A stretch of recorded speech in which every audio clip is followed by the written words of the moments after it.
ዳጊ እንግዲህ የድሮ ፍቅረኛ የመጣችው መስሎት እጅግ በጣም ደስ ብሎት ነበር። ግን ይሄ ትንኪት በሙሉ የሳምሪ ወይም የወሽመጤ ትንኪት ነው ማለት ነው። እና እንግዲህ ዳጊ ጥርሱ ብቻ አይደለም ከታች በኩልም እየሳቀ ነበር። እነ ፍቅር ግቢ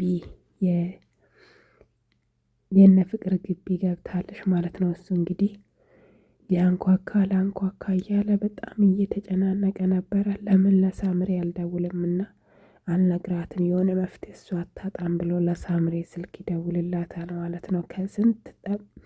ከስንት ከሰዓታት በፊት ብዙ ጠብቋታል ማለት ነው። እና የሳምሪ ጓደኛ ናት እና ፍቅር ቤት የገባችው ማለት ነው። እና ለሳምሪ ደውሎ ይነግራታል። ሳምሪ የድሮ ፍቅረኛ ልትሆን ትችላለች እነ ፍቅር ቤት ስትገባች እየጠበቅኳት ነው ምናምን ይላታል። እንግዲህ ወሽመጤ ከየት መጣች ሳትባል ዳጊ አጠገብ ደረሰች ማለት ነው። አንቺ የት ነበርሽ ይላታል። እዚህ አካባቢ ነበርኩኝ ስደውልልኝ መጣሁኝ ቅርብ ስለሆንኩኝ። ወይኔ የዛሬን እድልማ እንዴትም ሆኜ ማክቸፍ አልፈልግምና እንዴትም ሆኜ እስከ ስንት ሰዓትን መጠበቅ ፈልጋለሁ ስላት፣ አንተ ኩላሊቴ አይምሮዬ ጭንቅላቴ የምትለው እኔ ያንን ሁሉ ዋጋ ከፍዬ ስፈልግልህ ምንም አልመሰለክም አይደለ? ግን አንተ ስላገኘክ ነው ይሄንን አይል እንደዚህ እንኳ። ኧረ እንደዛ አይደለም ሳምሪ እንደዛ አታስቢ፣ በቃ እችን እድል መጠቀም ፈልጋለሁ ይላል ማለት ነው። እሺ በቃ ጠብቅ ትለዋለች። በጣም የምታደርገው ነገር ጠፍቷታል። ወሽመጤ ቶሎ ብላ ወደዛ ሄደ ስልክ ትደውልና ለጓደኛው ይኸውልሽ ጓደኛዬ ምንም ነገር ፈጥረሽ ከዛ ቤት እንዳትወጪ፣ አሁን ወጣሽ ማለት ነገሮቹ በሙሉ ተበላሹ ማለት ነው እሺ ትላታለች። ጓደኛዋ ምንም አላንገራገረችም እሺ አለች። ከማን ጋር ነው የምታወሪ እንዴት እንሆን ምናምን ይላል። አላቅም በዚህ ከቀጠለማ እኔ ከመጣሁ ራሱ 3 ሰዓት በላይ ነው የጠበቅነው። በዚህ ከቀጠለማ አንተ እዚች ጋር ተኝታ መጠበቅ አለብህ፣ አልጋ ልብስ ይዘና ትለዋለች ፎግራ ማለት ነው። አንቺ ሳምሪ እየፎገርሽኝ መሆኑ ነው ይላታል። በሌላ መንገድ ደግሞ የፍቅር አፍቃሪዎች እንግዲህ አንድ ጓደኛቸው የለም ለሱ ይደውላሉ። ስልክ አያነሳም። ቆይ ለምንድነው ስልክ ማያነሳው? ያደረገ ነገር ሁሉ ቅርብ ያልኩት መስሎት ነው እንዴ ስልክ ማያነሳው? አይ ዳግም ጋር ሄዶ ሊሆን ይችላል ምናምን ብሎ እየተከራከሩ በቃ እኔ ስፖርት ለማየት ልሄድ ነው ይላል አንዱ ደግሞ ፍቅርን እንደገና ለመሰናበት እየመጣ ነበረ። እነሱ ሁለቱን ቁጭ ብሎ ሲነጋገሩ አየና በጣም ተናዶ ተመለሰ ማለት ነው። የነ ፍቅር በር ላይ እነዚህ ሰዎች ምን ያደርጋሉ? ቆይ የሆነ ነገር አለበት። ግን እነዚህ ሰዎች ፍቅርን ሊጎዷት ያስባሉ እንዴ ብሎ ያስባል። በሌላ መንገድ ደግሞ አይ ዳግም ያፍቅራት ይሆን እንዴ? አይ የሴጣን ጆሮ ይደፈን። እቺ ሴጣን ቆይ ምን ልታደርግ ነው እያለች ነው። እቺ ወሽመጤ ደግሞ አይ ከዚህ በላይ መጠበቅ አልፈልግም ብላ እየሄደች እያወቀች ራሷን ትስታለች ማለት ነው። ዳግምን እንትን ለማለት ፈልጋ ዳግምም እየሮጠ መጥቶ ያነሳታል። ምንድነው እሺ ሳምሪ ምን ሆነሽ ነው? ወንድሜ ናፍቆኝ ነው ትላለች። በቃ እኔን እንደ ወንድምሽ ይኝና እቀፊኝ ይላታል። በቃ ከልቧ ነው ደስ ያላት እንግዲህ አቀፈችው። ይሄንን ሁሉ ዋጋ የምትከፍለው በነገራችን ላይ ወሽመጤ ዳጊን ለማግኘት ብቻ ነው ማለት ነው። ዳግም ደግሞ የሚወዳት ልጅ አለች እና እሷ ደግሞ ዳግምን ፍለጋ ነው። መጨረሻው ምን እንደሚሆን ለማየት እኔ ራሴ ጓግቻለሁ ከእናንተ በላይ። እና እሷ ደግሞ ወደ ጓደኛዋ ጋር ትሄድና ጓደኛዬ ትላንትና እንዴት ሆንሽ? ይኸውልሽ ሴትዮዋ በጣም የፍቅር እናት በጣም ከባድ ነበሩ።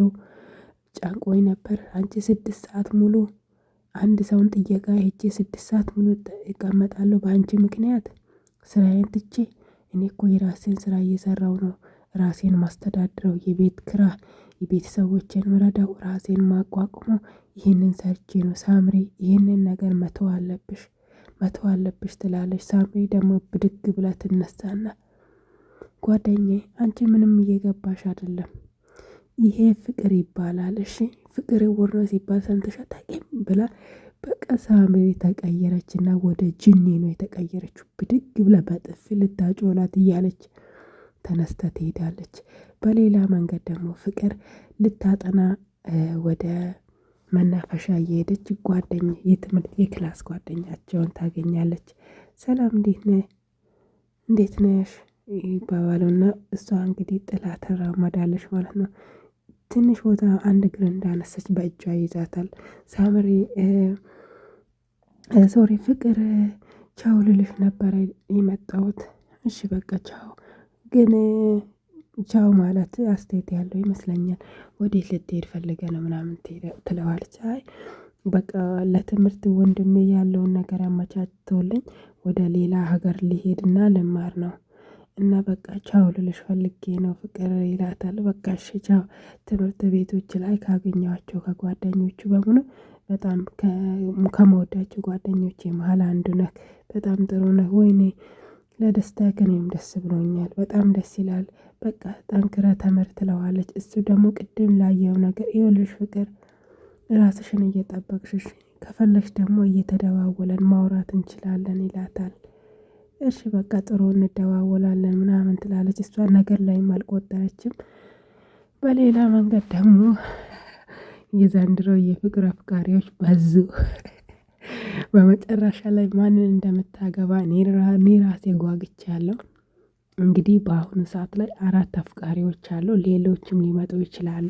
ከአራቱ እንግዲህ ማንን እንደምታገባ አይኖ አላቅም። እና እዚህ ጋር ሁለቱም ጓደኛሞች እየተከራከሩ ነው።